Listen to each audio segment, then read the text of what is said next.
How to blur a face in DaVinci Resolve. Okay, so after you insert your clip, what you want to do is you want to go ahead and duplicate it by holding Options and dragging it.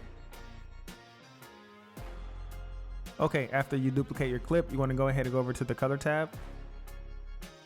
Once you're on the color tab, what you want to do is you want to create a new node. After you created your node, what you want to do is you want to go to the Windows tab. Then from here, you want to select your circle and resize it for your face.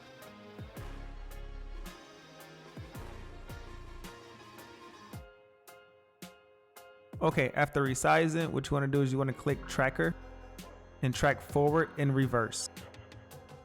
After that, what you want to do is you want to go to Effects. You want to choose your blur. After choosing your blur, now you can change the blur as you like it.